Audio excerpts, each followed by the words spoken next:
Hello दोस्तों, Bharat updates channel में आपका स्वागत है। और दोस्तों यहाँ पर आज की मैं आप सभी के लिए 12 इम्पोर्टेंट अपडेट्स लेकर आया हूँ। तो दोस्तों वीडियो को पूरा देख लिया करो क्योंकि यहाँ पे पूरी अपडेट्स नहीं हो पाती हैं, ठीक है। बाकी की अपडेट्स आपको इस वीडियो में देखने को मिलेंगी। जो कुछ मैं लिख पाया हूँ यहाँ पे वो यहाँ पे लिखी हुई हैं, बाकी की अपडेट्स आपको वीडियो के अंदर ही मिलती हैं, ठीक है। चलिए शुरू करते हैं दोस्तों पहली अपडेट से। तो ये रही, हिमाचल में 24 घंटों में आए कोरोना के 183 नए केस, 181 हुए ठीक। कांगड़ा में 52, हमीरपुर में 49, मंडी में 33, बिलासपुर में 18, शिमला में 9, ऊना में 7, चंबा में 6, किन्नौर में 3, लाहौल स्पीति में 3, कुल्लू में 2, सोलन में 1। और दोस्तों यहाँ पर बात करें कुल संक्रमितों की संख्या की तो 2,19,244 यहाँ पे हो चुकी है संख्या। और एक्टिव केस हैं वो हो चुके हैं 1,694। और अब तक जो है 2,13,871 जो है ठीक हो चुके हैं। तो दोस्तों ये है लेटेस्ट अपडेट अभी तक की। चलिए नेक्स्ट अपडेट देखते हैं। ये रही, राहत, कोरोना से माता पिता खोने वाले निजी स्कूलों के बच्चों की फ़ीस होगी माफ़। तो हिमाचल प्रदेश में कोरोना संक्रमण के कारण माता पिता गंवाने वाले स्कूलों के बच्चों की फ़ीस माफ़ होगी। सुप्रीम कोर्ट के आदेशों को लागू करने के लिए उच्च शिक्षा निदेशालय ने शुक्रवार को सभी जिला शिक्षा अधिकारियों और निजी स्कूल प्रिंसिपलों को लिखित निर्देश जारी किए हैं। मार्च 2020 के बाद से अभी तक प्रदेश में 4 स्कूलों में पढ़ने वाले 4 बच्चों ने माता पिता दोनों और 280 बच्चों के एक अभिभावक की कोरोना संक्रमण से जो यहाँ पे हुआ है। और उच्च शिक्षा निदेशक डॉक्टर अमरजीत कुमार शर्मा ने बताया कि अगस्त में आए सुप्रीम कोर्ट के आदेशों को तुरंत प्रभाव से लागू करने के लिए जिला अधिकारियों को पत्र जारी कर दिए हैं। 2-3 दिन के भीतर इन निर्देशों का पालन सुनिश्चित करवाते हुए निर्देश को रिपोर्ट जो है देने को भी कहा गया है। ओके, चलिए दोस्तों नेक्स्ट अपडेट। अभी जो है जिनके कोरोना के कारण माता पिता को जो छात्र खो चुके हैं उनकी फ़ीस यहाँ पे माफ़ होगी, ये यहाँ पे कहा गया है। ओके, चलिए नेक्स्ट अपडेट ये रही, ब्रिटिश नागरिकों के भारत आने पर 10 दिन का क्वारंटीन जरूरी। कोविशील्ड विवाद जैसे को तैसा यात्रा नीति, नए नियम 4 से प्रभावी। तो इन देशों की सूची में भारत नहीं। ओके, भारत ने ब्रिटेन से आने वाले ब्रिटिश नागरिकों के लिए जैसे को तैसा की नीति लागू करने का फैसला किया है। इसके तहत ब्रिटेन से आने वाले यात्रियों को भारत आने पर अनिवार्य रूप से घर में या जहां भी वे ठहरे हैं वहां 10 दिन के लिए क्वारंटीन में रहना होगा। सूत्रों ने बताया कि नए यात्रा नियम 4 अक्टूबर से लागू हो जाएंगे। भारत ने यह कदम ब्रिटेन द्वारा नए यात्रा नियमों की घोषणा करने के चंद दिन बाद उठाया है। ब्रिटेन के नियमों के तहत भारत में कोविशील्ड वैक्सीन की दोनों डोज लगवा चुके लोग भी जो है बिना वैक्सीन माने जाएंगे और ब्रिटेन पहुंचने पर उन्हें 8 दिन क्वारंटीन में रहना होगा। अब भारत ने भी ब्रिटेन से आने वाले यात्रियों के लिए यही नियम लागू कर दिया है। इसे अमल में लाने के लिए भारत ने सोमवार का दिन भी इसी कारण तय किया है क्योंकि ब्रिटेन में भी नए नियम उसी दिन से लागू हो रहे हैं। ओके, भारत ने सितंबर में ही दी थी चेतावनी कि यदि ब्रिटेन ने इस भेदभावपूर्ण फैसला का समाधान नहीं निकाला तो जैसे कुछ ऐसा कदम उठाया जाएगा। ओके, चलिए नेक्स्ट अपडेट दोस्तों ये रही, बैरियर पर अब नहीं लगेंगी कतारें, रोहतांग जाने वालों का ऑनलाइन चेक होगा परमिट। राष्ट्रीय सूचना विज्ञान केंद्र के सहयोग से जिला प्रशासन ने विकसित किया मोबाइल ऐप। बैरियर पर तैनात कर्मचारी वाहन चालक के पास आकर स्कैन करेगा परमिट। एक ही परमिट बार बार नहीं होगा इस्तेमाल, जाम से कुछ मिलेगा छुटकारा। तो दोस्तों ये एक लेटेस्ट अपडेट है यहाँ पे। अब जो है रोहतांग दर्रे के दीदार के लिए सैलानियों वाहन चालकों को अब गुलाबा और कोकसर बैरियरों पर परमिट लेने के लिए कतारों में खड़ा नहीं होना पड़ेगा।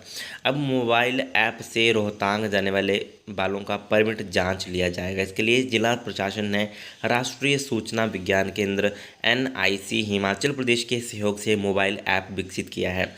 कुछ सेकंडों में मोबाइल फ़ोन से QR कोड स्कैन कर परमिट की जांच की जाएगी। इससे पहले यह काम काउंटर पर होता था।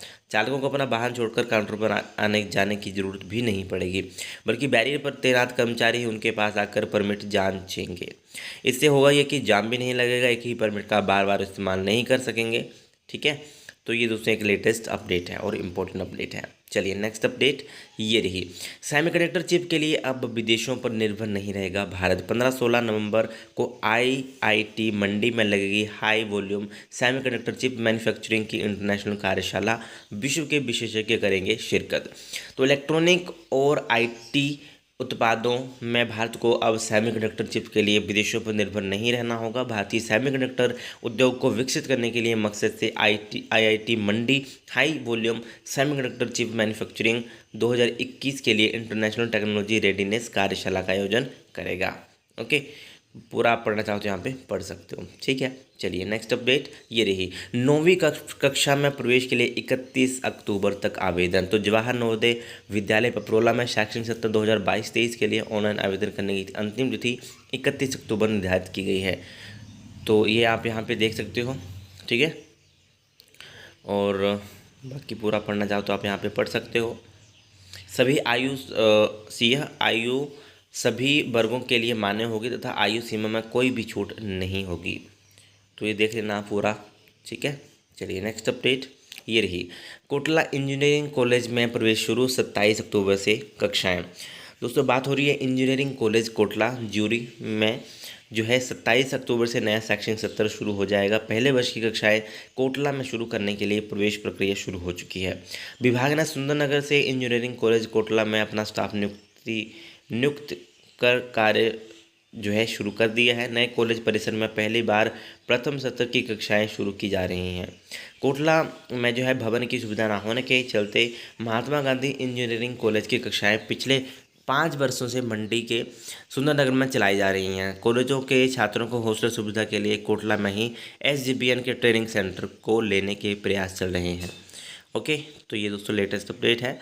और कितने सीटें हैं? 60 सीटें मैकेनिकल सिविल की और 60 सीटें मैकेनिकल की यहाँ पे हैं। ओके, बाकी आप पूरा पढ़ना है तो पढ़ सकते हो, ठीक है। 3 राउंड की काउंसलिंग के बाद यदि कुछ सीटें खाली रहेंगी तो ऑन स्पॉट राउंड में स्थानीय छात्रों को प्राथमिकता दी जाएगी। चलिए नेक्स्ट अपडेट ये रही, एमए लोक प्रशासन की परीक्षा 16 अक्टूबर को। दोस्तों इसके लिए मैं कल ऑफिशियल आपको बता चुका हूँ, वो एक बार चेक कर लेना, ठीक है। चलिए नेक्स्ट इग्नू की तरफ से दोस्तों एक मोस्ट इंपॉर्टेंट अपडेट, अगर किसी को एडमिशन लेनी है इग्नू में तो वो अभी ले सकते हैं, क्योंकि इग्नू ने आई थिंक ये 4th-5वीं बार उन्होंने आगे डेट बढ़ाई है। तो अभी जो है इग्नू ने 11 अक्टूबर डेट को कर दिया है, ठीक है। 11 अक्टूबर इन्होंने आगे डेट बढ़ा दी है। एडमिशन किसी ने लेनी है तो वो ले सकते हैं। यूजी पीजी में बहुत सारे कोर्सेज इग्नू के आपको देखने को मिलेंगे, ठीक है। चलिए तो देख लेना इसको, इग्नू वाले जो भी इग्नू से करना चाहते हैं, ठीक है। चलिए नेक्स्ट अपडेट, आईटीआई की खाली सीटों के लिए ऑन स्पॉट मिलेगा प्रवेश। तो 11 अक्टूबर से संस्थान पर प्रवेश के लिए प्रक्रिया शुरू करवाएगा निदेशालय। 10वीं में लिए अंकों के आधार पर मेरिट बनाकर मिलेगा प्रवेश। ओके, तो ये दोस्तों देख लो 11 अक्टूबर से संस्थान स्तर पर यह प्रवेश प्रक्रिया शुरू होगी। इस दौरान पात्र अभ्यर्थियों को मेरिट के आधार पर रिक्त पड़े विभिन्न ट्रेडों में प्रवेश जो है दिया जाएगा, ठीक है। पूरा पढ़ना चाहते हो यहाँ पे पढ़ सकते हो, जो भी आईटीआई वाले हैं वो इस वीडियो को देख ले, ठीक है। चलिए नेक्स्ट अपडेट, कांस्टेबल भर्ती पहले दिन सॉफ्टवेयर ने दी दिक्कत। आवेदन फॉर्म के प्रिंट में एक ही आ रहा 10वीं-12वीं के सर्टिफिकेट जारी होने की तारीख। कई ट्रायल के बाद भी सामने आई दिक्कत, वैकल्पिक व्यवस्था करेगा पीएचक्यू।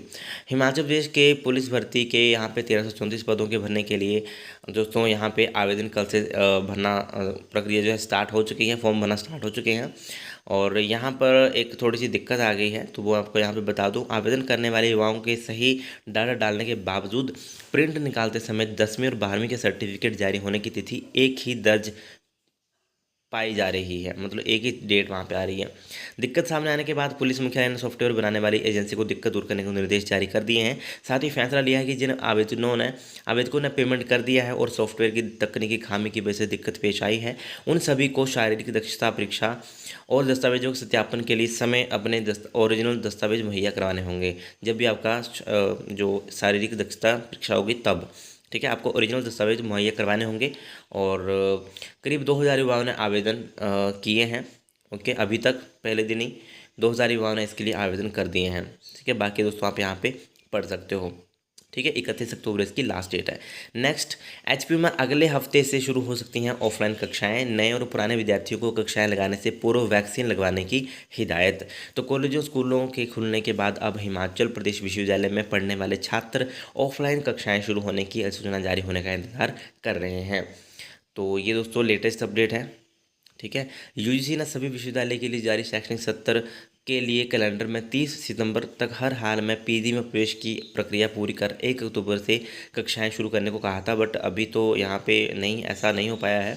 विश्वविद्यालय प्रशासन ने भी इसी के अनुसार कक्षाएं शुरू करने के विभागाध्यक्षों को उपलब्ध संसाधनों और व्यवस्थाओं की रूपरेखा तैयार कर कक्षाएं शुरू करने के लिए कहा था। शुक्रवार को विश्वविद्यालय ने किसी भी विभाग में कक्षाएँ शुरू नहीं हो सकी हैं।